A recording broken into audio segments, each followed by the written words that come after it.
Bom, meus amigos, vamos começar, né? Nosso segundo tempo e tal. Turminha, mais uma vez, sejam bem-vindos à nossa penúltima aula síncrona, no nosso penúltimo momento síncrono da disciplina de matemática discreta. Nós estamos já caminhando para os finalmente da disciplina, do semestre em si, né? Essa nossa aula de hoje eu preparei baseado nesse livro, que é o livro Matemática Discreta, da coleção Shawn. Livro muito interessante, recomendo a todos. E esse assunto eu peguei do capítulo 7 desse livro, beleza? Bom, probabilidade, como eu já havia comentado com vocês no primeiro tempo da nossa aula de hoje, é um dos assuntos que eu acho mais bacana dentro do âmbito da matemática discreta, certo? Aqui no livro, ele trata, bem na introdução, eu acho muito interessante quando ele coloca assim, ó, a teoria da probabilidade é um modelo matemático dos fenômenos de acaso ou aleatoriedade, certo? Então, essa definição, dizer que a teoria da probabilidade é um modelo matemático, né, dos fenômenos do acaso ou da aleatoriedade, já traz para nós um conjunto de informações bastante rico, certo? Primeira informação importante, modelo matemático, né?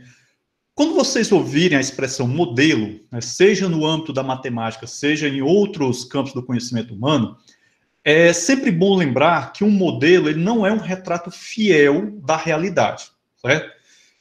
A gente trabalha com modelos em diversos campos do conhecimento humano. Por exemplo, uma planta de uma casa ou de um prédio é um modelo que é empregado na arquitetura, certo? Então, ali é a casa, é o prédio em si? Não, é apenas um modelo, é uma representação da realidade.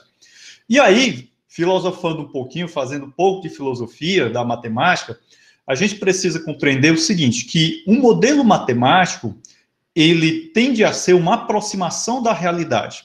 A realidade em si, ela é bem mais complexa do que os modelos matemáticos. Porém, isso vai desmerecer o uso dos modelos matemáticos de forma alguma, né? Muito do avanço científico que a nossa civilização conseguiu, desde que a gente resolveu descer das árvores, habitar as cavernas, até chegar onde nós chegamos, se deve ao uso de modelos matemáticos, né? Apesar de que esses modelos são aproximações da realidade, muitas dessas aproximações são muito próximas da realidade, certo? Entendido?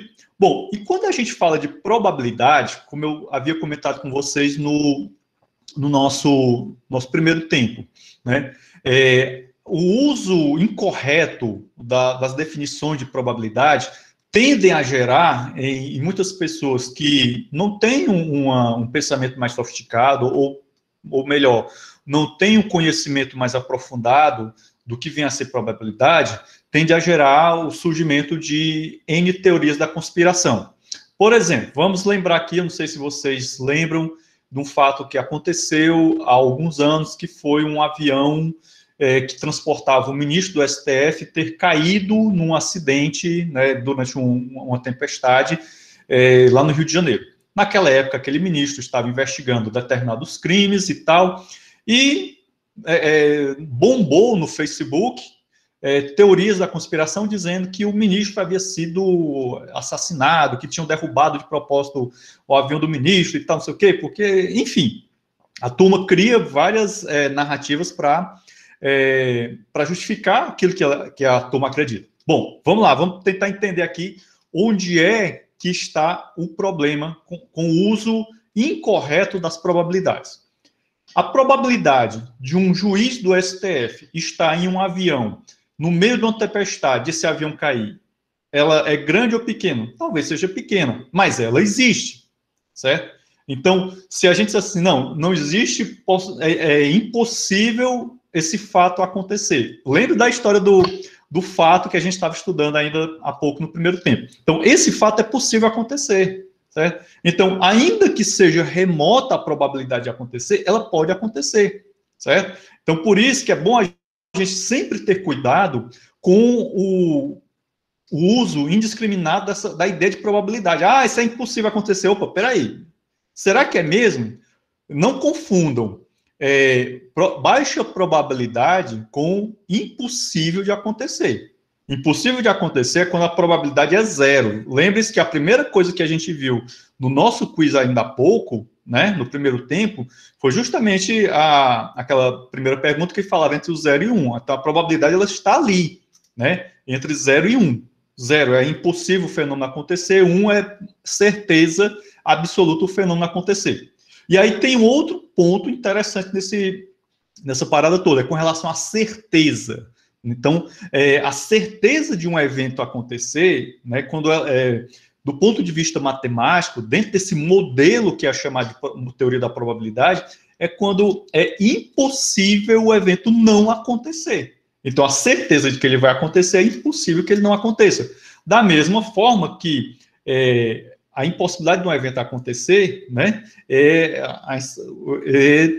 completa. Beleza? Bom, feito esse preâmbulo, vamos aqui passar para a nossa lousinha digital, que eu preciso discutir algumas coisinhas com vocês, certo? E eu vou pedir ajuda a ela para a gente poder melhorar aqui a nossa discussão, certo?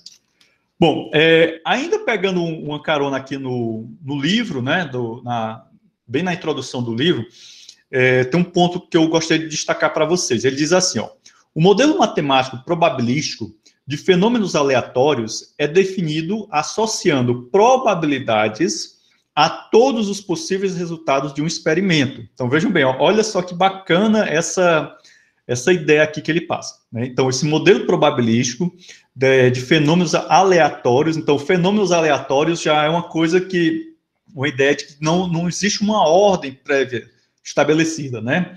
Então, ele é definido associando probabilidades a todos os possíveis resultados de um experimento. Então, daí você já vê o quanto esse modelo matemático é importante na ciência, certo? Porque toda vez que você está trabalhando com um experimento científico, seja em qual for o campo do conhecimento humano, você estará também, de uma certa maneira, associando probabilidades a todos os possíveis resultados de um experimento. Então, você tem aqui um experimento, esse experimento ele pode ter N possíveis resultados, e aí você vai analisar, né, quais são os possíveis resultados. Então, tudo isso daí vai compor o quê? Vai compor o chamado modelo probabilístico, certo? Principalmente quando você está fazendo algum trabalho em ciência aplicada, que envolve experimentos, fatalmente você vai aplicar algum modelo probabilístico nisso daí, certo? Entendido? Continuando aqui o que ele fala. A confiabilidade do nosso modelo matemático para um dado experimento depende da proximidade das probabilidades associadas com o limite de frequências relativas. Olha, tem um mundo de definições importantes aí. Confiabilidade. O quão confiável é um determinado... Vou parar aqui essa apresentação, que não atrapalha aqui a atenção de vocês. Então, vamos voltar aqui, só para a gente concluir essa parte introdutória. Então, vejam bem, quando ele fala aqui de confiabilidade do modelo matemático, então, é um dado muito importante. Por quê? De repente, você está trabalhando com um modelo matemático que não tem uma confiabilidade muito grande, mas como é que você vai medir essa confiabilidade? É justamente quando ele diz aqui, ó, é dado, né, para um dado experimento, depende da proximidade das probabilidades associadas, né? Então, você vai ter as probabilidades associadas aos eventos, aos possíveis resultados do seu experimento, né? E o limite de frequências relativas, ou seja, quantas vezes está acontecendo esse resultado. Por exemplo, você tem aqui um determinado experimento, e aí você observa que determinado resultado acontece com uma certa frequência. Então, você tem aí, né, já uma ideia para um modelo probabilístico, para você dizer assim, a probabilidade de acontecer tal coisa é tanto, né? Então, é preciso observar frequência, é preciso observar essas possibilidades associadas, beleza? Bom, dito isso, acredito eu que já despertei em vocês algum interesse maior pelo estudo das probabilidades, principalmente quem, porventura, um dia sonhar em fazer um TCC que envolva experimentos, né? Então, eu já vou deixando bem claro para vocês. Vai fazer um TCC que vai envolver experimento, e esse experimento vai ser repetido, e você vai esperar resultados desse experimento, você vai trabalhar com probabilidade, certo? Então, se ligue aí, beleza? Bom, vamos voltar lá para a nossa lousa, que já está de noitinha, né? Então, é o seguinte, gente, a gente começa aqui o nosso papo, aqui na nossa lousinha digital, falando aqui sobre teoria da probabilidade, acabei de já mencionar para vocês, então não precisa mais discutir muito essa definição aqui, né? Então, sempre lembrar que a teoria da probabilidade é, antes de mais nada, um modelo matemático. Todo modelo matemático é uma teoria da probabilidade? Não. O conjunto dos modelos matemáticos é muito mais amplo, beleza? E sempre lembrar que esse modelo matemático, ele lida com fenômenos de acaso ou aleatoriedade.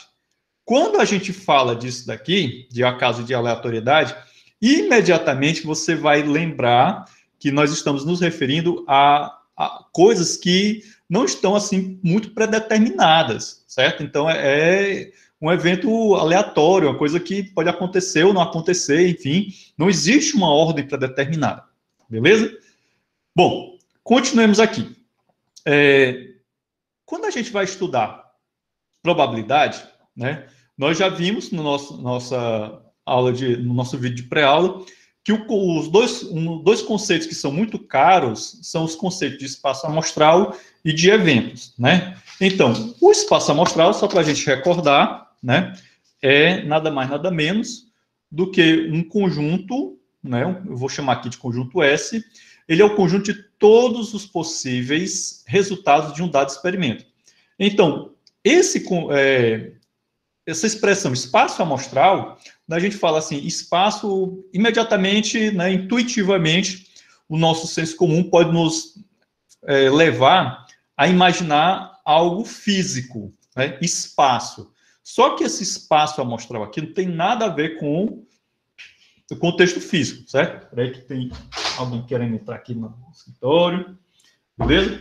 Então, esse espaço amostral é um conceito abstrato, né? Então, no caso, como ele está colocando aqui para a gente, é o conjunto de todos os possíveis resultados de um dado experimento, certo? Então, ali tem o nosso todo, tem o nosso universo de todos os possíveis resultados. Dentro desse espaço amostral, é que nós vamos ter os eventos individualizados, e aí vem um outro conceito importante que não foi abordado no vídeo de pré-aula, mas eu trago aqui para vocês, que é o conceito de ponto amostral, certo? Turma, esses conceitos que eu estou apresentando agora são bastante interessantes e precisam ser absorvidos com uma certa, digamos assim, eficiência, né? Para que você possa trabalhar bem com os modelos futuros, com a resolução de problemas futuros, beleza? Vamos lá. Então, o que vem a ser um ponto amostral? Ponto amostral é um resultado específico de S. Então, se eu tenho aqui o meu espaço amostral, que é composto por todos os possíveis resultados, um único resultado eu vou chamar de ponto amostral, certo? Então, um único resultado é um ponto amostral, beleza? Bem, aí, refinando mais ainda os nossos conceitos, nós somos apresentados ao conceito de evento elementar. Então, o evento elementar é nada mais, nada menos do que o conjunto unitário, né, que estou aqui chamando de conjunto com esse elemento A, de um ponto amostral A pertencente a S. Então, vejam bem, esses dois conceitos, a princípio, eles podem, você achar que eles sejam sinônimos. Ah, então, ponto amostral e evento elementar é tudo a mesma coisa. Não é assim. Existe uma sutil diferença. Quando a gente fala de ponto amostral, eu estou me referindo a um resultado específico, ou seja, a um elemento, né, que faz parte do meu espaço amostral, do meu conjunto S. Quando eu falo de evento elementar, observe que eu já estou me referindo a um subconjunto do conjunto de eventos. Ou seja, eu estou olhando aqui para o meu ponto amostral, não na perspectiva de um elemento que pertence ao conjunto do espaço amostral, mas sim um subconjunto do espaço amostral. É uma diferença bastante sutil, mas que lá na frente ela pode representar algo bastante importante para outras definições também, certo? Entendido? E aí a gente vem para um outro conceito muito fundamental, que é o conceito de evento impossível. O evento impossível é nada mais, nada menos do que o conjunto vazio, né? Vamos aqui recordar um pouquinho, vamos recordar viver a teoria de conjuntos. Na teoria de conjuntos, vocês devem estar lembrados que o conjunto vazio, ele é subconjunto de todo e qualquer conjunto que nós temos, né? Então, vamos lembrar aqui rapidamente da teoria de conjuntos. Ora, se o conjunto vazio é subconjunto de todo e qualquer conjunto, e o espaço amostral é um conjunto, logo, nesse espaço amostral, o conjunto vazio está contido. E esse conjunto vazio seria justamente o evento impossível. Ora, vejam como a definição ela é precisa, como ela faz muito sentido. Se o meu espaço amostral são todos os possíveis eventos de um determinado experimento, se esse conjunto estiver vazio, então eu tenho ali o evento impossível, certo? Ou seja, ele não está ali presente, certo? Então, é muito lógico tudo isso, beleza? Bom, com relação a espaço amostral e eventos, temos essas três definições aqui que são bem fundamentais, são bem básicas, mas que precisam ser absorvidas com bastante atenção, certo? Bom, já que nosso modelo matemático está fundamentado na ideia de conjuntos, certo? O que é que isso quer dizer? Quer dizer que todos aqueles teoremas que a gente estudou lá na teoria de conjuntos, eles vão ser válidos aqui também, certo? Então, aí vocês percebem a importância de nós fazermos essas ligações entre os diversos campos da matemática, no caso aqui específico da matemática discreta. Então, os campos discretos, como a teoria de conjuntos, como funções, eles acabam se interrelacionando, né? Ok? Então, se nós estamos trabalhando com a teoria de conjuntos, significa o quê? Que eu posso aplicar as operações conjuntistas a esse meu modelo matemático também. Ou seja, aquilo que era válido para as operações conjuntistas lá na teoria de conjuntos serão válidas também aqui nesse meu modelo matemático, na teoria da probabilidade. Correto? Então, quando eu tenho dois conjuntos, né? Conjunto A e conjunto B, são conjuntos de eventos, né? Se eu fizer a união de A e B, né, esse daqui vai me dar um resultado, que vai ser um evento qualquer. Então, isso daqui será o quê? O evento que ocorre se somente se A ou B ocorre, ou seja, ambos ocorrem, certo? Lembrem-se da operação de união, certo? Beleza? Lembrem-se também que quando eu executo uma operação conjuntista, né, eu obtenho como resultado um outro conjunto, certo? Resumindo, tudo aquilo que é válido para a teoria de conjuntos continua sendo válido aqui também, beleza? Então, a interseção B é o evento. Vejam que aqui nós estamos trabalhando com a noção de evento, né? Então, esse é o sutil detalhe. Eu estou falando de conjuntos de eventos, estou falando de um tipo bem específico de conjunto. Então, a interseção, né, a interseção B, é o evento que ocorre se somente se A e B, né, os eventos A e B ocorrem simultaneamente, certo? Ocorrem. Né? Aliás, se eles ocorrem, não é simultaneamente não, eles têm que ocorrer. Vejam que no caso da união, pode ser que o evento A ocorra e o evento B não ocorra, ou vice-versa, ou ambos ocorram, certo? No caso da interseção, né, de A interseção B, os dois eventos, eles ocorrem. Lá na frente, vocês vão ver como essas ideiazinhas aqui serão bastante aplicadas. E, por fim, nós temos a operação conjuntista de complemento. O complemento, ele tanto é simbolizado com A e esse Czinho aqui sobrescrito, né? Ou o A com esse tracinho aqui em cima dele. O complementar de A é o evento que ocorre se somente se o A não ocorrer, né? Então, se eu tenho aqui um evento A que não ocorre, é justamente o complementar de A. A é o evento que ocorre, o complementar de A é o evento que não que ocorre se somente se o A não ocorrer. Bom, super fácil isso daí. E aí, continuando, temos mais um ponto relacionado à teoria de conjuntos que também está presente aqui na nossa discussão sobre probabilidade, que é justamente a ideia de eventos disjuntos. Na teoria de conjuntos, nós trabalhamos com a ideia de conjuntos disjuntos. Que são conjuntos disjuntos? São aqueles conjuntos que, se eu fizer a interseção deles, eu vou obter um conjunto vazio como resultado. Por quê? Porque esses dois conjuntos não possuem elementos em comum. Isso foi o que a gente aprendeu lá na teoria de conjuntos. Só que, transportando essa ideia para a teoria da probabilidade, nós vamos ter o quê? Os chamados eventos disjuntos, né? Ou também conhecido como eventos mutuamente exclusivos, ok? Então, quando você ouvir falar a expressão evento mutuamente exclusivo, você vai logo lembrar que é um evento que, se eu fizer, são eventos que geram conjuntos disjuntos, ou melhor, que geram conjunto vazio, beleza? Bom, para a gente entender melhor toda essa parada que a gente falou até agora, vamos aqui dar uma olhadinha nos exemplos que eu peguei aqui do nosso livro, certo? Esse primeiro exemplo, Esse primeiro exemplo é um exemplo que envolve, é um exemplo bem clássico, né? Todo e qualquer texto de probabilidade, muito provavelmente, né, vai falar sobre lançamento de moedas e lançamento de dados, né, ou alguma coisa relacionada a jogos de azar, né, como, por exemplo, roleta e tal, essas coisas. Beleza? Entendido? Então, vamos lá. Eu tenho aqui um problema que é o seguinte, eu tenho aqui uma moeda, né? Essa moeda, ela tem, como toda moeda, né? Tem dois lados, um lado cara e o lado coroa. Eu vou representar cara como sendo a letra A e coroa como sendo a letra O, certo?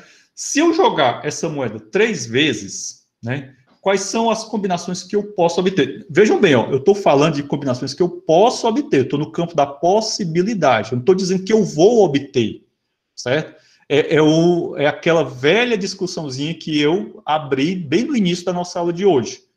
Uma coisa é possibilidade. Pode acontecer ou pode não acontecer. É contingente, né? Isso a gente viu lá em lógica modal, semestre passado, em lógica matemática, certo? Então, se eu tenho aqui uma moeda e eu vou jogar essa moeda 3 vezes, então, eu posso ter como espaço amostral essas 8 combinações aqui. Ou seja, a moeda, eu vou jogar 3 vezes. Nos 3 lançamentos, eu obtenho tudo cara, ou eu obtenho 2 caras e uma coroa, né? Sendo que 2 caras seguidas e uma coroa por último, ou 2 caras sendo uma cara, uma coroa e outra cara, e assim sucessivamente. Então, nós temos essas combinações até que a gente tenha, né? No caso aqui, a última combinação foi a combinação de serem 3 coroas. Correto? Entendido? Então, esse é o meu espaço amostral. Eu estou trazendo isso para vocês porque eu percebi no nosso livro-texto oficial da disciplina, que é o Fundamentos da Matemática Discreta, o nosso autor ele não foca muito nessa perspectiva aqui. Já esse livro da coleção Shawn, ele abre a parte de probabilidade explorando muito essa ideia da teoria de conjuntos, fazendo esse link da teoria de conjuntos com a teoria da probabilidade, e aí eu pensei, não, isso daqui vai acabar dando um reforço, né, ao conhecimento que a molecada vai adquirir, certo? Então, aqui, turma, você vê que esse é o nosso espaço amostral, é nada mais, nada menos do que o conjunto de todas as possibilidades de eventos. Então, vocês veem aí claramente aquilo que foi falado sobre o que é o espaço amostral. Então, são todos os eventos possíveis. Bom, só que aí eu posso elencar 2 subconjuntos de eventos, né? Que no caso seria o evento A, seria quais são aqueles eventos em que eu tenho cara 2 vezes, né? Então, nós teríamos esse daqui, esse outro e esse outro aqui, né? Pelo menos cara 2 vezes. Ah, professor, mas aqui tem 3. Mas tem 2 também, né? Se tem 3, tem 2. Poxa. E um evento que a gente vai ter, que eu vou chamar de evento B, que ele vai ser tudo cara ou tudo coroa, correto?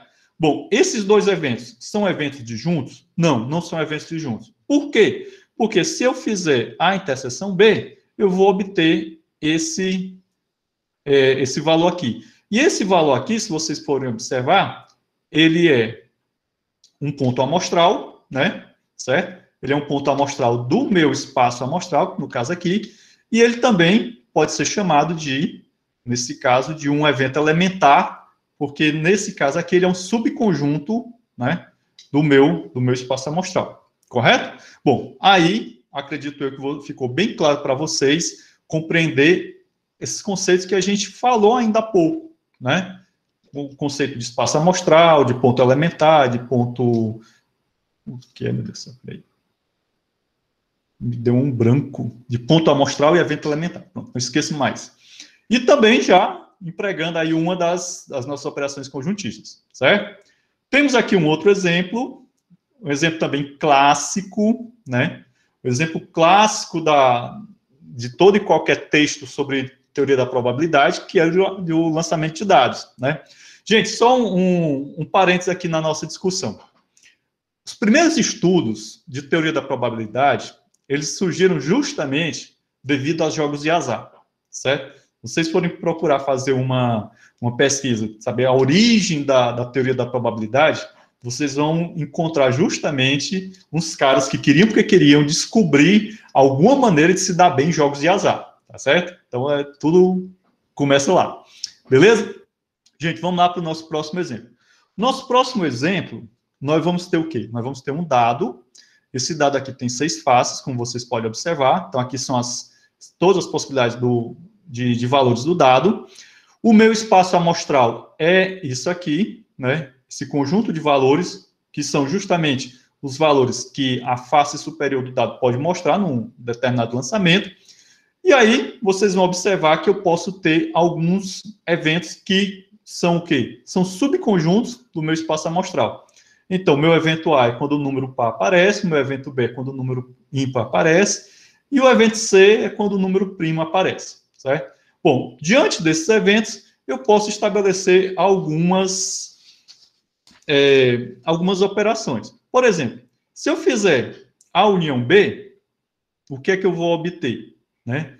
Se eu fizer a união B, o número par aparece, o número ímpar aparece, eu vou ter o próprio conjunto S, correto? Concordam comigo? Se eu fizer B interseção C, nós vamos obter o quê? Nós vamos obter somente aqueles números que são ímpar e são primos. No caso aqui, eu tenho o número 3 e o número 5, que eles possuem a propriedade tanto de ser ímpar, como também a propriedade de ser primo, certo? Deixa eu fazer de novo aqui essa chave. Gente, vocês não imaginam a felicidade que é a gente conseguir fazer uma chave como essa daqui, bonitinho, né? A chave que abre, geralmente a gente consegue fazer bonitinha, mas a chave que fecha, geralmente ela sai meio destrambelhada, né? Bom, e o complemento de C, né? O que seria o complemento de C?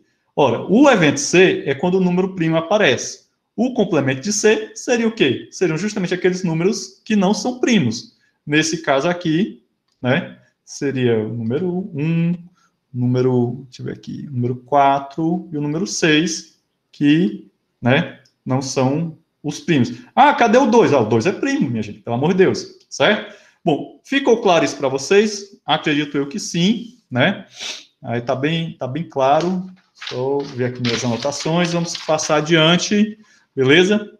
E temos mais um exemplo aqui, certo? Nesse caso aqui, também é um exemplo que envolve o lançamento de dados, só que agora eu estou trabalhando com 2 dados, e o autor do livro montou essa matriz, e através dela a gente pode enxergar melhor o nosso probleminha, certo? Então, nosso problema é o seguinte, ele está dizendo aqui que a gente... Peraí, cadê? Peraí, gente, que tem uma figura aqui. Pronto, então, nós temos aqui nesse problema 2 dados. No caso aqui são 2 dados, né? Então, esses 2 dadinhos são dados não viciados, né? E aqui nós vamos ter o quê? Nós vamos ter todas as possibilidades de um determinado dado, no caso o segundo dado, e todas as possibilidades do primeiro dado. Se a gente fizer as combinações, nós vamos ter pares ordenados, correto? Entendido? Então vamos lá. Deixa eu só encontrar aqui o nosso... tá aqui.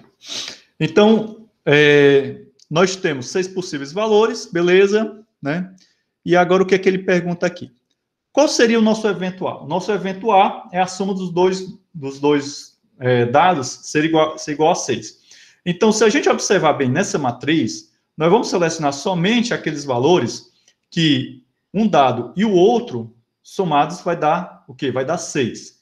Aí, nesse caso, esse evento A, né, deixa eu botar aqui uma coisinha amarela, esse evento A é justamente essa parte, ó, que está com esse destaquezinho, ó, 5 e 1, 4 e 2, 3 e 3, 2 e 4, 1 e 5 são os eventos, né, dentro do meu universo que vai ter essa propriedade aqui. A soma dos números é 6. O evento B, o maior dos dois números é 4. Então, a gente observa o quê? Está nesse espaço aqui, ó, 1, 4, 2, 4, 3, 4, 4, 4, né? Entendido? Então, a gente observa aqui também, ó, 4, 3, 4, 2. Aí, através dessa matriz, por que ela é legal? A gente começa a perceber as interseções entre os eventos, né? Então, vejam bem, ó, no caso aqui, ó, a interseção do evento A e do evento B são os pares, né? Opa! Os pares 2, 4 e 4, 2. Então, o que seria a interseção desses dois eventos? Seria justamente aqueles pares que os seus elementos possuem as duas propriedades. Não é possuir uma ou outra, né? É uma interseção. Lembrem-se sempre que a interseção está associada à conjunção que a gente estudou lá na lógica proposicional, certo? Então, nós temos aqui o 2 e 4, o 4 e 2, né? Certo? Justamente onde nós temos, ó, aqui, a interseçãozinha aqui, beleza? Entendido? Então, aqui o nosso autor está mostrando maneiras, né, para que você possa compreender com bastante segurança essas ideias do espaço amostral, do elemento, dos eventos elementares, né, do ponto de evento, certo? E como a gente pode, né, empregar as operações conjuntistas para obter informações quando o nosso assunto são probabilidades, certo? Observe que a gente ainda não chegou, propriamente dito, no foco principal, que é o cálculo de probabilidades. A gente está dando uma passeada, né, para poder construir uma base mais sólida. Beleza? E vamos a um outro exemplo aqui, que também é clássico em livros de probabilidade, que são o uso de exemplos ligados à caça de baralho. Então, aqui eu tenho um baralho comum, com 52 cartas. Todo mundo aqui que já jogou baralho alguma vez na vida sabe que nós temos 4 naipes, que são os naipes de paus, ouros, copas e espada. Cada um desses conjuntos, né, desses naipes, nós temos 13 cartas, né? Então, são cartas que vai de 2 até 10, e 3 cartas pictóricas, que são as cartas que têm figuras, e a carta que tem o ás, correto? Bom, nesse outro esquema aqui, o que é que nós temos? Nesse esquema aqui, nós temos uma representação na forma de pontos, como é que ele diz aqui, meu Deus do céu? Pontos amostrais. Então, a própria representação, usando pontos, já dá a ideia, né, que cada um desses pontinhos aqui representa uma amostra do evento. Não esqueçam, quando a gente fala de amostra, né, a gente está se referindo a um evento particular que acontece dentro do nosso espaço amostral, certo? Então, suponhamos que eu tenho aqui dois eventos, o evento E e o evento F. No evento E, ele está correspondendo a alguma carta pictórica. Então, você observa que os pontos que correspondem ao evento E são justamente esses daqui que estão, né, circulados. E aí você já percebe também, né, como o evento ele realmente constitui um subconjunto do meu espaço amostral. O evento F é uma carta do naipe de copas. Então, você observa aqui esse conjunto, né, o evento F aqui, ó, toda essa coluna aqui marcada, e aqui em cinza, né, o que é que nós temos? Nós temos a interseção do evento E e do evento F. Ou seja, Aqui eu tenho os eventos que me dão cartas pictóricas e que são do naipe de copas. Justamente esse conjuntinho aqui, que é um conjuntinho de apenas 3 elementos. Beleza? Bom, gente, dito isso, a gente percebe aí, né, como é simples, né, de uma certa maneira, você enxergar os conjuntos, né, de espaço amostral e de eventos, né, à luz da teoria de conjuntos. Né, você vê o espaço amostral como sendo um conjunto maior, um conjunto bem amplo, e os eventos como subconjuntos do meu espaço amostral, e os pontos de eventos como elementos que pertencem ao conjunto maior, que no caso é o espaço amostral, correto? Dito isso, acredito eu que as dúvidas com relação a isso não existem mais. Mas vamos avançar um pouquinho, porque ainda tem muita coisa para a gente ver, né? E agora a gente vai para um outro conceito que é bastante interessante. É o conceito de espaços finitos de probabilidade. Agora a gente está começando a entrar, propriamente dito, no campo da probabilidade. O que viria a ser um espaço finito de probabilidades? Primeira coisa, vamos entender aqui a nossa definição, né? Então, seja esse um espaço amostral finito, né? E agora tem um outro detalhe importante.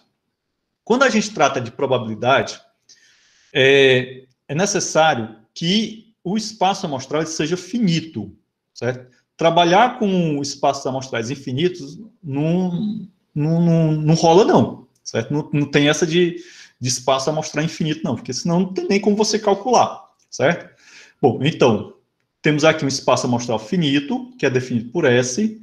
Aqui eu estou fazendo uma generalização, né? Então, A1, A2 e AN são pontos elementares desse meu espaço finito, quer dizer, e agora vamos para a definição. Então, um espaço finito de probabilidades, ou modelo probabilístico. Agora sim, a gente está entrando realmente na ideia de modelo probabilístico. Ele é obtido correspondendo a cada ponto AI em S a um número real PI dito a probabilidade de AI, satisfazendo as seguintes propriedades. Ou seja, o meu espaço finito de probabilidades é um número real, ou seja, é uma razão, certo? Entre, né, que corresponde a cada ponto do meu espaço amostral, né, certo?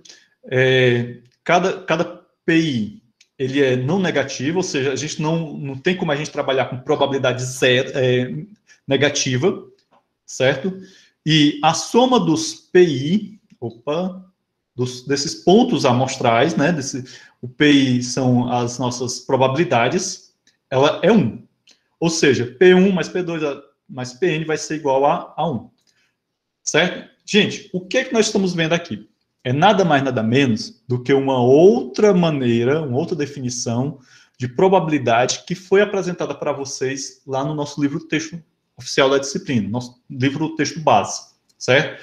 No nosso livro texto base, o autor não trabalhava nessa perspectiva de conjuntos. Aqui eu achei bem interessante isso daqui, eu gostei muito dessa definição, porque, veja bem, ele está enfatizando que nós não temos probabilidades negativas, né? Então, quando a gente relembra que a probabilidade é algum valor entre 0 e 1, que foi a nossa primeira questão lá do quiz, né? Implicitamente, nós já devemos pensar, né? Então não existe probabilidade negativa. E essa definição reforça essa ideia, né? Então, cada PI, ou seja, cada probabilidade, é não negativa, ok? Então, ela tem que ser maior ou igual a 0.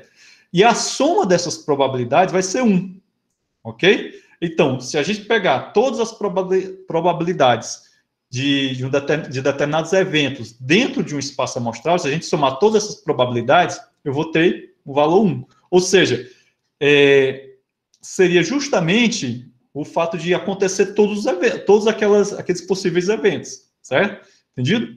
Bom, enfim, PA, né, que é a probabilidade de A, né, é dada pela soma das probabilidades dos pontos em A. Ok? Entendido? Bom, beleza. Definiçãozinha muito massa sobre espaços finitos de probabilidade. E vamos aqui a um exemplo. Né? Novamente, vamos pegar aquele exemplo do lançamento de 3 moedas. Quando a gente trabalhou o exemplo da moeda, do lançamento de 3 moedas, não. Do lançamento de uma moeda 3 vezes. Só que agora a gente vai fazer o quê? A gente está supondo que a gente jogue 3 moedas, certo? Então, e a gente registra nesse lançamento o número de caras, certo? Bom, a gente sabe que o nosso espaço amostral, nesse caso aí, serão esses valores, 0, 1, 2 e 3. Professor, por que são esses valores 0, 1, 2 e 3? São os valores de caras que eu posso obter nesse lançamento. Vejam bem, eu tenho aqui 3 moedas, eu vou lançar essas 3 moedas, certo? É um pouco diferente daquele primeiro problema que eu tinha uma moeda e lançava 3 vezes, certo? Então, eu lancei a moeda, essas 3 moedas, então eu posso obter nenhuma cara, que seria o quê? Seria essa possibilidade aqui. Eu posso obter apenas uma cara, que seria essa possibilidade aqui, ou essa daqui, certo? Eu posso obter 2 caras, que seria essa daqui, seria essa daqui, seria essa outra aqui, né? Então, 3, certo? E eu posso obter 3 caras, que é justamente essa única possibilidade aqui, correto? Pronto. Agora vamos colocar isso de uma maneira mais formal. Então, a probabilidade de obter nenhuma cara é 1 em 8. Professor, quem é esse 8 aqui? É o tamanho do meu espaço amostral. Ou melhor, o tamanho, a cardinalidade do meu conjunto U. Ou melhor, a cardinalidade do meu S', né? Vejam que o meu S' aqui é as maneiras, né, as possibilidades de combinação de eu jogar as moedas, e eu posso ter essas combinações aqui, certo? Então, o meu denominador é o 8, né? Certo? Beleza? Deixa eu ver aqui. Tem um detalhezinho aqui que eu acho que eu acabei copiando. Não, aqui é 8, minha gente. Botei aqui 3, né? Estava errado. Beleza? Bom, então, vejam bem. Nesse caso aqui, né? A probabilidade de obter o valor 1. Então, eu tenho 3 chances em 8. Aliás, de uma cara. Então, eu tinha uma cara nesse daqui, né, uma cara nesse outro aqui e outra cara nesse outro aqui. Certo? Entenderam? Bom, acredito eu que a partir daí você começa a entender como é que você chegou a esses valores aqui. Primeiro, eu tentei mostrar para vocês, né, quais são as possibilidades de obter cara. Nenhuma possibilidade, seria esse valor aqui, né? Então, eu jogo as 3 moedas e não obtenho nenhuma cara, então seria o 0 cara, uma cara, 2 caras ou 3 caras, ok? Então, essas são todas as possibilidades que eu tenho relacionadas à cara, certo? Ou seja, bom, então, quais são as possibilidades da gente obter cara nesse meu experimento? Eu terei que somar todos esses valores aqui, correto? Entendido? Então, nesse caso aqui, somando todos esses valores, beleza? A gente obteria esse valor, ok? Beleza? Bom, se a gente somar tudo isso daqui, vai dar 1, certo? Mas, vamos lá. Eu tenho aqui um evento que pelo menos uma cara aparece. Então, esse daqui, né? O evento em que todas as coroas aparecem seria 0,3, que é justamente o que eu já abordei com vocês aqui, beleza? Bom, acredito eu que com isso aqui ficou claro para vocês entender o que é essa ideia de espaço amostral finito, né? Então, o espaço amostral finito é um modelo probabilístico que vai corresponder a cada ponto aí. Então, o que são esses pontos aí nesse nosso exemplo aqui, né? Os pontos aí são esses pontos, né, aqui do nosso espaço amostral, ou seja, 0, 1, 2, 3, que é justamente o nosso A, que é o nosso evento. Beleza? Bom, dito isso, vamos aqui avançar um pouquinho, né? Bom, se eu quisesse saber, né, a probabilidade de pelo menos uma cara, né, veja bem, ó, pelo menos uma cara, eu teria que pegar o 1, o 2 e o 3, ou seja, pegar esse P, esse outro daqui, e esse daqui somar. Aí eu teria a probabilidade desse evento A aqui. Se eu quisesse saber a probabilidade de todas as caras e todas as coroas, né? Ou aparecer todas as caras ou aparecer todas as coroas. Então eu teria que pegar essas duas probabilidades, 0 e 3, né? Ó, esse daqui e esse outro aqui, e aí eu calcularia essa probabilidade. Correto? Beleza, então? Bom, vamos adiante, que já está de noitinha. Próximo conceito é o conceito de espaços equiprováveis. Gente, vamos lá. Primeira coisa, nós temos aqui uma expressão que possui esse prefixo equi.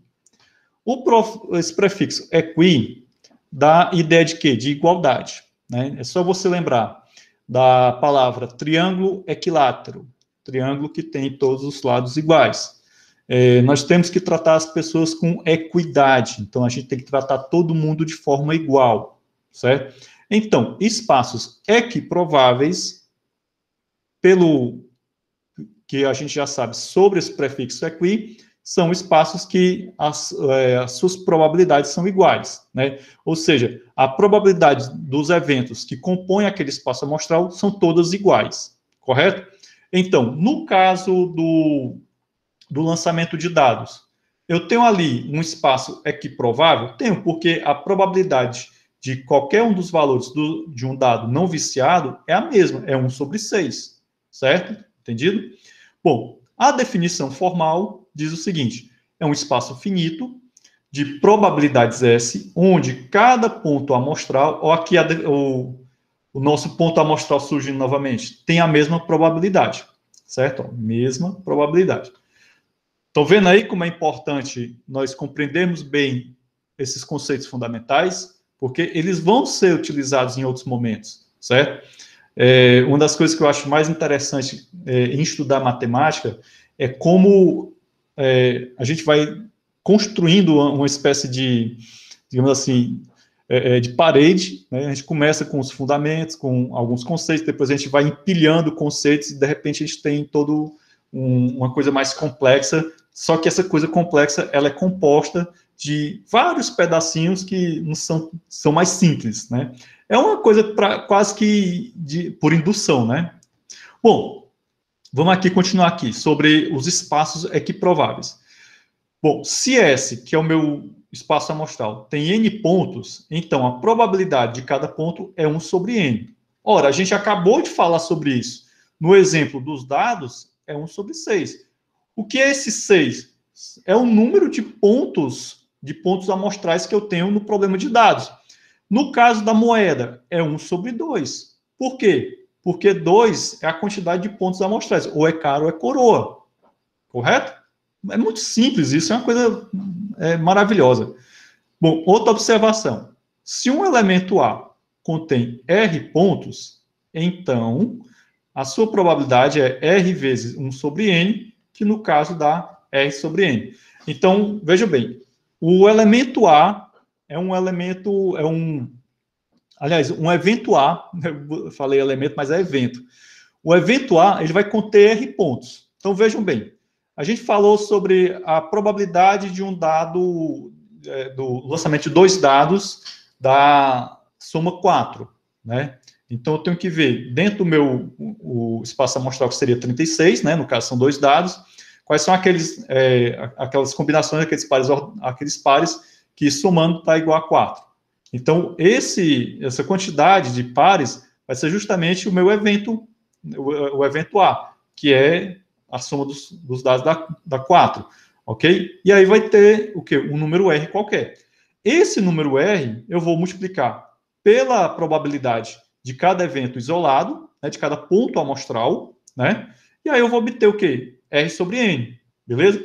Trocando em miúdos, a gente chega na formulazinha que lá no nosso livro texto, no Fundamentos da Matemática Discreta, o autor já dava de bandeja para você, certo? Então, aqui a gente já viu como é que a gente chega nessa formulazinha, nessa fórmula mágica, né? A gente começou vendo a parte de conjuntos, né? Vendo lá, fazendo uma revisão de teoria de conjuntos e alguns conceitos importantes até chegar aqui, beleza? Então, aí fica bem claro para vocês, tá certo? Então, gente, o A, não esqueça, é o evento, e esse evento é um subconjunto do meu espaço amostral S. Toda vez que a gente utiliza essas duas barras, né, delimitando um determinado conjunto, eu estou me referindo o quê? À cardinalidade desse conjunto A, ou seja, a quantidade de elementos que existem nele. Beleza? Vamos aqui para o nosso exemplo. Deixa eu só me orientar aqui nas minhas notações. Ah, está aqui, pronto. Então, vamos lá. Mais um exemplo envolvendo o baralho, certo? Então, eu tenho aqui o meu baralhozinho com 52 cartas. O meu evento a carta é de espadas, né? O meu espaço amostral S são todas as cartas. E o meu evento B é que a carta ela é pictórica, ou seja, ela tem uma figura. Gente, para calcular a probabilidade do evento A, o que é que nós vamos fazer? Quantas cartas tem o naipe de espadas? Ora, a gente sabe que são 13 cartas, certo? Beleza? Então, esse seria o nosso A. Nosso espaço amostral é igual a 13. E a gente sabe que o nosso espaço amostral não, aqui é o evento, desculpa. O espaço amostral são 52, certo? Então, esse cálculo aqui vai dar a probabilidade, né, do evento A, ou seja, que é tirar uma carta de espadas de um baralho com 52 cartas, correto? No evento B, ele fala o quê? Eu quero uma carta pictórica. Ele não está determinando qual é o naipe, certo? Se é qualquer naipe, então a gente vai ter que lembrar de quê? Quantas cartas pictóricas ao todo tem no baralho? A gente sabe que tem 3 cartas pictóricas para cada um dos 4 naipes. Logo, o nosso evento B, né, eu tenho 12 pontos amostrais e sobre 52, correto? Bom, mas agora eu quero saber a probabilidade de eu tirar uma carta que é do naipe de espadas e que também seja uma carta pictórica. Aí o que é que eu preciso fazer? Fazer a interseção, certo? No caso aqui, a interseção de A e B. Nesse caso aqui, esse A interseção B, qual vai ser o valor dele? Vai ser 3 sobre 52. Correto? Entendido? Então, gente, aí vocês viram, né, bastante tranquilidade, o nosso processo de análise. Executar os cálculos que eu coloquei aí em amarelo, muito simples. Bota na calculadora e joga, certo? O problema é a gente chegar até esse ponto aí, beleza? Bom, são problemas elementares, mas a partir desses problemas elementares, vocês com certeza vão poder fazer problemas mais sofisticados. Tranquilo? Vamos avançar aqui um pouquinho. Deixa eu ver aqui, encerrei aqui essa parte. Encerrei. Passemos aqui para um outro ponto. Bom, agora nós vamos discutir um pouquinho alguns teoremas, certo? Nós não vamos provar esses teoremas. Fiquem tranquilos. Nós vamos simplesmente tentar compreender esses problemas e daqui a pouco nós vamos ver um exemplo que nós vamos aplicar um desses teoremas aqui. O primeiro teorema, ele fala de função de probabilidade, né? Então, aqui eu tenho uma função P, que eu vou chamar de função de probabilidade. Ela é definida sobre a classe de todos os eventos de um espaço finito, né? Observe que a gente está trabalhando já com vários conceitos que foram abordados anteriormente, ó, espaço finito, né? Probabilidades, eventos e tal, tudo bem bonitinho. Então, a função de probabilidade, ela tem algumas propriedades. Primeira propriedade, para todo evento A, esse evento, a probabilidade de A, ela está entre 0 e 1, certo? Isso daqui não é nenhuma novidade para vocês. A probabilidade de S, ou seja, do meu espaço amostral, ela vai ser 1, ou seja, vai acontecer com certeza, certo? Se os eventos A e B são mutuamente exclusivos, né? Ou seja, a probabilidade de união B, nós vamos ter o quê? Nós vamos ter que a probabilidade de A somada com a probabilidade de B, ele vai dar esse valor aqui, correto? Beleza? Então, memorizem bem esse teorema aqui, é muito importante, certo? Ora, a partir do momento que você sabe que determinados eventos A e B são mutuamente exclusivos, você quer calcular a probabilidade desses eventos acontecerem, então você calcula individualmente a probabilidade de cada um e depois soma. Tá vendo como é importante a gente aprender teoremas? Vamos aqui. Teorema 7.2. Seja A um evento qualquer, então a probabilidade do complemento de A é dado por 1 menos a probabilidade de A. Então vejam bem, esse exemplo até foi exposto no vídeo de pré-aula, certo? Não na forma de um teorema, que eu me lembro, não na forma de um teorema, mas veja bem, eu tenho aqui, eu quero calcular a probabilidade, não é de um evento acontecer, mas é do evento não acontecer. Existem situações em que é mais fácil eu calcular, primeiro, a probabilidade do evento acontecer e depois aplicar o teorema 7.2.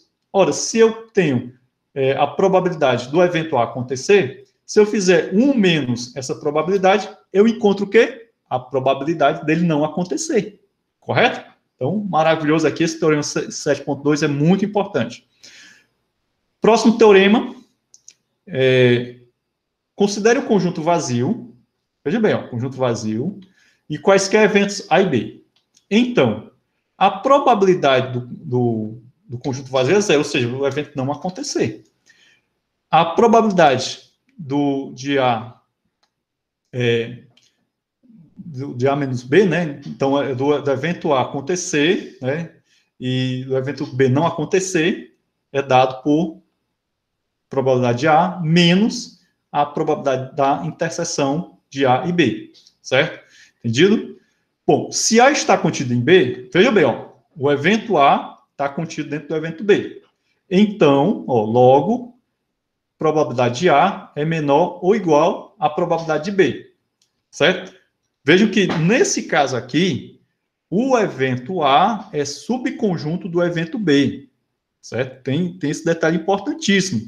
Se ele é subconjunto do evento B, então ele está contido no evento B, então ele pode ser menor ou igual ao evento B. Ele não pode ser maior, a probabilidade dele acontecer não pode ser maior do que a do B, uma vez que ele é subconjunto. E, por fim, temos aqui o teorema 7.4, que é o nosso princípio da adição. Esse princípio da adição, se você fizer um rápido exercício de memória e buscar nas suas lembranças a nossa aula sobre teoria de conjuntos, lá no início do semestre, você vai lembrar disso daqui também. Que esse mesmo princípio da adição, a gente utilizou ele para calcular a quantidade de elementos de determinado conjunto. Geralmente a gente utilizava aqueles exemplos que é bem clássico, né? Então eu tenho aqui um conjunto de estudantes, tantos estudantes cursam matemática discreta e lógica matemática, outros estudantes cursam somente lógica matemática ou somente lógica matemática discreta, e eu quero saber a quantidade de elementos de estudantes que cursam somente tal disciplina, que é o chamado princípio da inclusão e exclusão. Isso a gente viu anteriormente. Só que aqui nós estamos utilizando, né, na forma de um teorema, né, para a gente poder calcular a probabilidade de A união B, certo? Para quaisquer eventos A e B. Então, eu calculo a probabilidade de A, somo com a probabilidade de B e subtraio a probabilidade de A interseção B. Correto? Pronto. Então, com todos esses teoremas, eu posso aplicá-los em uma gama gigantesca de problemas. E aqui eu tenho um exemplo, que esse exemplo é muito semelhante a um exemplo que a gente já trabalhou lá nos primórdios da disciplina, quando a gente trabalhou com conjuntos, certo? Vamos lá. Então, vejam bem. Eu tenho um estudante, né? Suponha que um estudante, ele vai ser selecionado de um grupo de estudantes. Então, vamos supor que é um de vocês, certo? Então, vocês fazem parte, né, de um conjunto de um espaço amostral de 100 alunos, certo? Então, aqui é o meu total. Eu vou escolher um estudante, aleatoriamente, desse grupo de 100, e eu sei que nesse grupo de 100, 30 estudantes estudam matemática, 20 estudam química, e 10, que são os bichãozão, estuda química e matemática, né? São os caras, né? Ou as caras. Bom, dito isso, né? Esses são os dados que eu tenho. Dito isso, eu quero saber qual é a probabilidade, P, de que o aluno que eu vou selecionar aleatoriamente, que esse camarada, ele estude matemática ou química, certo? Então, eu quero saber essa probabilidade. Essa probabilidade aí, de estudar matemática ou química, né, pode ser calculado utilizando que teorema? Ora, gente, teoremazinho 7.4, que é o princípio da adição. Então, vejam bem, ó, temos aqui uma disjunção, aliás, uma operação de união, e a gente sabe que a operação conjuntista de união, ela possui uma íntima relação com a disjunção lá da nossa lógica proposicional, certo? Então, se eu estou dizendo aqui, ó, se eu quero saber qual é a probabilidade do estudante que eu escolher, que eu selecionei, ele estudar matemática ou química, então aqui eu tenho uma disjunção, ou seja, uma união, certo? Enfim, o meu evento M são os alunos que estudam matemática, o meu evento C são os alunos que estudam química. Lembre-se que química em inglês começa com C, né? Então, por isso que o autor manteve esse C. Aí, o que é que nós vamos fazer? De acordo com o teorema que a gente acabou de ver, eu preciso calcular a probabilidade do evento M, calcular a probabilidade do evento C e calcular a probabilidade da interseção dos dois eventos, ou seja, a probabilidade de M interseção C, certo? Com essas três probabilidades, pelo teorema 7.4, eu vou ter o quê? Simplesmente isso aqui, beleza? Ok. Então, feito isso, eu vou obter a probabilidade de selecionar um estudante que estuda ou matemática ou química dentro desse contexto aqui, certo? Então, você pode generalizar isso para qualquer problema que envolva essa situação, certo?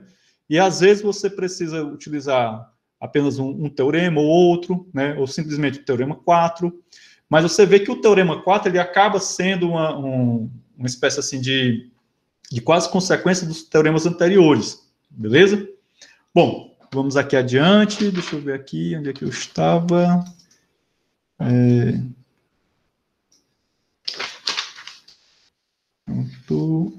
Vamos agora para um próximo ponto. Bem, vamos agora falar sobre probabilidade condicional. Então, o que vem a ser a probabilidade condicional? É o seguinte, toda vez que a gente fala de condição, né, de condicional, significa que você vai estabelecido um se e um então. Lembre-se, meus queridos, da ideia, né, de condicional que a gente viu lá na lógica matemática. Se P, então Q, certo? Então, no caso da probabilidade condicional, nós vamos ter o seguinte, ó, eu tenho aqui um evento E, né? Esse é um evento dentro de um espaço amostral S qualquer, com a probabilidade de acontecer maior do que zero. Significa o quê? Que esse evento E, ele vai acontecer de alguma maneira, né? Porque é maior do que zero, a probabilidade, né? Se fosse igual a zero, significaria que o evento E não acontece. Bom, a probabilidade condicional diz o seguinte, a probabilidade de, como ele diz aqui, de A dado E, né? Então, a probabilidade de um evento A dado um evento E é dada pela seguinte formulazinha, certo? Então, é a probabilidade de A interseção E sobre a probabilidade de E, correto? Então, a gente supõe que S é um espaço equiprovável, então tem esse detalhe ainda importantíssimo. Esse espaço S tem que ser um espaço equiprovável. Bom, nesse diagrama aqui, eu acredito que vocês vão compreender melhor. O meu espaço S é o meu espaço amostral, né, total. Então, aqui eu tenho o evento E e tenho o evento A, certo? Essa interseçãozinha aqui, né, eu agora estou destacando com vermelho, é justamente essa probabilidade, certo? E o meu E, né, essa daqui, ok? Então, o que nós estamos querendo saber? Nós queremos saber a probabilidade de um evento A acontecer se o evento E acontecer, certo? Como ele diz aqui, ó. Cadê? Vou pegar aqui. Opa, peraí. Então, a probabilidade de que um evento A ocorra, uma vez que tenha ocorrido, né? Então, a probabilidade do evento A ocorrer, uma vez que ocorre, ou tem ocorrido, é especificamente a chamada probabilidade condicional de A dado E. Então, isso daqui, a gente lê assim, probabilidade de A dado E. Ou seja, eu vou calcular a probabilidade do evento A acontecer, dado que o evento E acontece. Por isso que é chamado de probabilidade condicional. Ou seja, se o evento E acontecer, eu quero saber qual é a probabilidade do evento A acontecer. Certo? Então, aí a gente tem, digamos assim, dois eventos, né? Só que um depende do outro. Por quê? Porque é uma condicional. Tá certo? Bem, para a gente chegar nesse resultado aqui, certo? A gente passa por uns passinhos. Aqui eu estou só mostrando para vocês como é que a gente chega nisso daqui. Então, para calcular a probabilidade da interseção do evento A e o evento E, eu preciso, né, ter a quantidade de elementos dessa interseção dividido por quem? Dividido pelo meu espaço amostral, o S, certo? Então, vejam que o espaço amostral, nesse caso aqui, ó, tanto para o cálculo da probabilidade da interseção como da probabilidade de E, certo? Eu preciso utilizar, ok?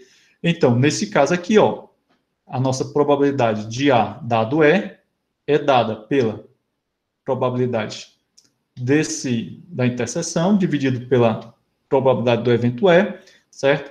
Que aí nós chegamos nessa igualdadezinha. Aqui é só mostrando para vocês como é que a gente chegou. Enfim, isso tudo pode ser formalizado na forma de um teorema, certo? E aí fica muito mais bacana a gente entender essa teoria a partir de um teorema. Então, no caso, suponha que S é um espaço equiprovável, né? E A e E são eventos.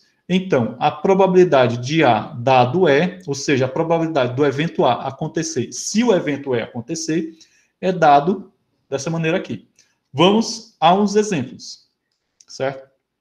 O nosso primeiro exemplo envolve o lançamento de dois dados. Esses dois dados são não viciados, né? São dois dados não viciados. O nosso espaço amostral é 36, certo? Ou seja, eu tenho 36 pares ordenados A e B, em que A é o dado 1 e B é o meu dado 2, certo?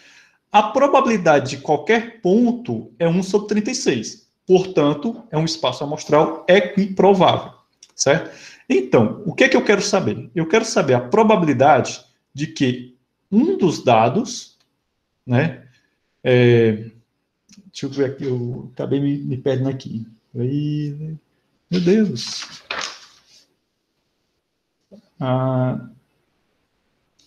Que a probabilidade...